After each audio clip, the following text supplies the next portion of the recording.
Please do like share. Good evening friends, आज की update कुछ इस प्रकार से। आज हम बात करेंगे सबसे पहले पाकिस्तान के पूर्व सूचना मंत्री फवाद चौधरी के बारे में।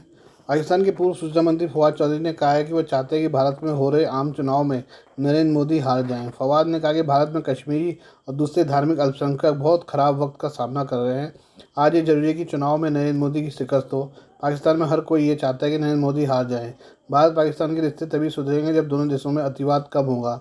पाकिस्तान के आम लोगों में भारत के लिए नफरत नहीं है, लेकिन भारत में आरएसएस और बीजेपी लगातार पाकिस्तान के लिए लोगों के दिलों में नफरत भर रहा है। ये किसी भी तरह से दोनों देशों के आम लोगों के लिए अच्छा नहीं है।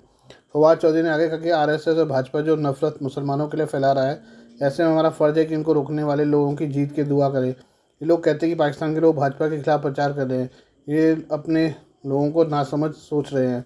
भारतीय मतदाता क्या नहीं जानते कि उनका फ़ायदा कट्टरपंथ नहीं बल्कि मिलजुल कर रहने में है। भारत का वोटर अपना फ़ायदा और नुकसान जानता है। इमरान खान की पार्टी पीटीआई के नेता फवाद ने आगे कहा, भारतीयों का फ़ायदा इसमें है कि पाकिस्तान के साथ भी उनके रिश्ते बेहतर हों और इसके लिए भारत को एक प्रगतिशील देश के रूप में आगे बढ़ना चाहिए। ऐसे होने के लिए ज़रूरी है कि नरेंद्र मोदी और उनकी उग्र विचारधारा की हार हो। नरेंद्र मोदी को जो कोई भी चढ़ाएगा, चाहे वो राहुल गांधी हो, अरविंद केजरीवाल हो, ममता बनर्जी हो, हमारी शुभ और नेक कामनाएं उनके साथ होंगी। चौधरी ने कहा कि वो राहुल गांधी या अरविंद केजरीवाल को नहीं जानते और इसलिए इन लोगों का समर्थन करें, क्योंकि नरेंद्र मोदी के नेतृत्व में जिन बहुसंख्यकवाद पर बढ़ावा भारत बढ़ रहा है, पड़ोसी के तौर पर पाकिस्तान के लिए भी ठीक नहीं होगा। ऐसे में मेरी समझ है, जो भी भारत के कट्टरपंथ से लड़े उसे हमारा समर्थन होना चाहिए। भारत में अपने नाम की चर्चा पर चौधरी ने कहा कि वो पाकिस्तान में भी हमेशा से अतिवादियों के निशाने पर रहे हैं।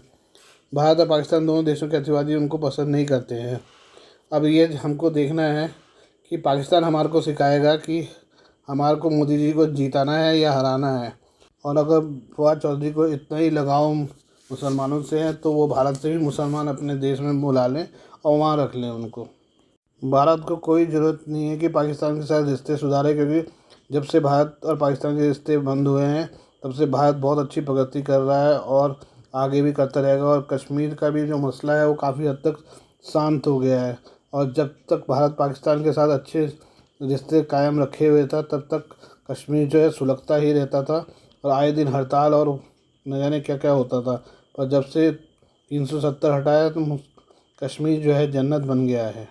आइए अमेरिका के बारे में बात करें। अमेरिका अपनी पनडुब्बियों पर परमाणु सशस्त्र क्रूज मिसाइलों को तैनात करने पर विचार कर रहा है। यह एक ऐसा कदम है जो चीन और रूस के साथ बढ़ते तनाव के बीच अमेरिका की परमाणु निवारक रणनीति को नया रूप दे सकता है।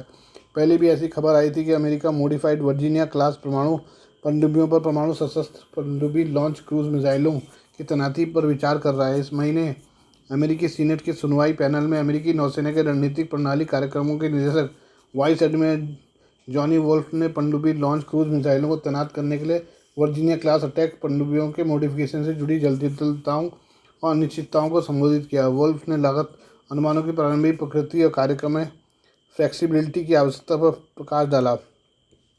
सीनेटर मार्क केली ने ऐसे मॉडिफिकेशन के संभावित परिणामों, विशेष रूप से टॉर्पीडो क्षमताओं और अन्य रणनीतिक हथियार कार्यक्रमों पर पड़ने वाले प्रभाव के बारे में चिंता व्यक्त की। गवाही ने अनुभवी सरकारी कर्मियों की सीमित पूल और परमाणु हथियार औद्योगिक आधार की खराब स्थिति को देखते हुए परमाणु हथियारों से लैस पनडुब्बी लॉन्च क्रूज मिसाइल कार्यक्रम को प्रभावी ढंग से निष्पादित करने के लिए आवश्यक नाजुक संतुलन को रेखांकित किया। यूएसएनआई न्यूज़ के ने यूके के एसएसबीएन आधुनिकीकरण प्रयास के लिए कोलंबिया क्लास बैलिस्टिक मिसाइल परमाणु पनडुब्बियों में देरी के निहितार्थ और 2042 तक ओयो क्लास एसएसबीएन पर नो फेल मिशन को बनाए रखने की आवश्यकता का उल्लेख किया। इसके अलावा सीनेटर डेब फिशर ने परमाणु शस्त्र विरोधियों के सामने विविध विकल्पों की आवश्यकता पर जोर दिया। परमाणु रस्साकसी में फंसा अमेरिका अपनी परमाणु निरोध रणनीति से जूझ रहा है, क्योंकि चीन और रूस कम उपज वाले सामरिक हथियारों के साथ आगे बढ़ रहे हैं। जून 2023 में एशिया टाइम्स ने बताया था कि अमेरिका के समुद्र आधारित परमाणु हथियारों में वर्तमान में केवल रणनीतिक पनडुब्बी लॉन्च बैलिस्टिक मिसाइलें शामिल हैं। इस बीच चीन और रूस कम क्षमता वाले सामरिक परमाणु हथियार विकसित करने पर ध्यान केंद्रित कर रहे हैं, जिन्हें सामरिक परमाणु हथियारों के स्तर से नीचे माना जाता है और पारंपरिक सैन्य अभियानों का समर्थन करने के लिए अभिप्रेत है। रणनीतिक स्तर के निवारण पर विशेष जोर ने अमेरिका और उसके करीबी प्रतिद्वंदियों के बीच निवारण असमानता पैदा कर दी है, क्योंकि परमाणु हथियारों से लैस पनडुब्बी लॉन्च क्रूज मिसाइल SLCM-N चीन और रूस के सामरिक परमाणु हथियारों का प्रतिकार करने के लिए सामरिक परमाणु हमला क्षमता प्रदान करती है। SLCM न्यूक्लियर को वापस लाने का प्रयास अमेरिका के पारंपरिक निवारण में व्यापक कमियों का भी संकेत दे सकता है, जिसमें कम क्षमता वाले परमाणु हथियार पारंपरिक क्षमता में अंतराल की भरपाई करते हैं। बढ़ते तनाव के बीच अमेरिका अपनी नौसेना रणनीति को बदलने में विचार कर सकता है, जिसमें चीन की बढ़ती सैन्य क्षमताओं के लिए एक निवारक के रूप में समुद्र में कम क्षमता वाले परमाणु हथियारों की तैनाती शामिल है। मई 2024 के रियल क्लियर डिफेंस लेख में जो वर्नर का तर्क है, अमेरिका को चीन और अन्य संभावित हमलावरों को रोकने के लिए समुद्र में कम क्षमता वाले परमाणु हथियार तैनात करने चाहिए। वर्नर का तर्क है कि अमेरिका को युद्धपोतों पर आगे की ओर तैनात सामरिक परमाणु हथियारों के साथ युद्ध लड़ने का सिद्धांत अपनाना चाहिए। उन्होंने कहा कि चीन के बढ़ते क्षेत्रीय दावों और दक्षिण कोरिया, जापान, ताइवान, फिलीपीन जैसे अमेरिकी सहयोगियों सहित अपने पड़ोसियों के प्रति सैन्य खतरों को देखते हुए बदलाव जरूरी है। उन्हें चीन की महत्वपूर्ण सैन्य प्रगति की ओर इशारा किया, जैसे कि उसके परमाणु हथियार, मिसाइल, नौसेना, वायुसेना का विस्तार करना है।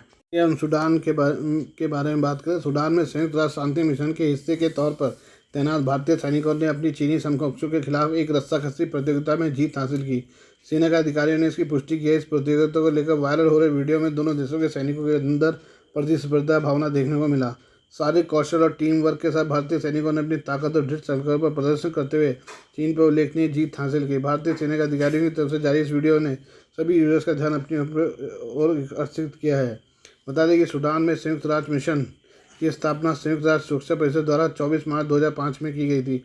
इसकी स्थापना सूडान सरकार और सूडान पीपल लिबरेशन मूवमेंट के बीच व्यापक शांति समझौते पर हस्ताक्षर के जवाब में की गई थी।